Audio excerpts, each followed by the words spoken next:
એજ appropriate sexual content એ કઈ રીતે decide થાય અને એ કોણ ડિસાઇડ કરે સર બેઝિકલી?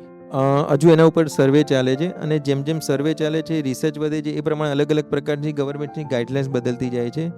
ચાઇલ્ડ મોલેસ્ટેશન અથવા તો સેક્સ એબ્યુઝ એ વર્લ્ડ વાઇડ એ ખૂબ જ કોમન છે. દર 10માંથી 4 કે 6 બાળકી કે જેની ઉંમર લગભગ 12 વર્ષથી નીચે હશે, એ લોકોને કંઈ ના કંઈ પ્રમાણે સેક્સ એબ્યુઝ અથવા ચાઇલ્ડ મોલેસ્ટેશનનો અનુભવ કરેલો હોય છે. જ્યારે પણ બાળકો જે ઇમેચ્યોર હોય, ધારો કે 5 કે 8 વર્ષના બાળકો છે, એ પોતાની સમજ ના હોય ને એમાં ફિઝિકલ સિમ્ટમ મતલબ એની સ્ટ્રેન્થ પણ ના હોય કે તે અપોઝ કરી શકે, તો આ પ્રકારના બાળકો મેક્સિમમ અટેન્ડર જોડે અથવા તો કેર ગીવર જોડે રહેતા હોય છે. તો એ પ્રમાણે એ લોકોને ગુડ ટચ અને બેડ ટચનું આપણે નોલેજ આપતા હોય છે. જ્યારે બાળક પરિપક્વ થાય છે 9 કે 14 વર્ષનું, એ ટીનેજર વાળું કે જેમાં થોડીક સૂઝબૂઝ હોય છે, તો એને આપણે રિપ્રોડક્ટિવ સિસ્ટમ મતલબ કે આપણો પર્સનલ પાર્ટ કઈ ટાઈપનો છે અથવા તો આપણા કયા કયા જે રિપ્રોડક્ટિવ ઓર્ગન્સ છે કે બાળકનો મતલબ માતા ગર્ભ કઈ રીતે બને છે, મેરેજ કરે છે ત્યારે એક્ટિવિટી શું થાય છે, અને ગર્ભ બન્યા પછી જ્યારે બાળકનો જન્મ થાય છે ત્યારે ક્યારે સેક્સ્યુઅલી કરવી ના કરવી. બીજી વસ્તુ માસ્ટરબેશન વચ્ચે એટલી બધી મીથ હોય છે કે લોકો એનો મિસયુઝ કરતા હોય છે. એ પણ એક જાતનું એડિક્શન છે, જેને માસ્ટરબેશન એડિક્શન કહેવામાં આવે છે. કારણ કે 11 કે 12 વર્ષની ઉંમર છે ત્યારે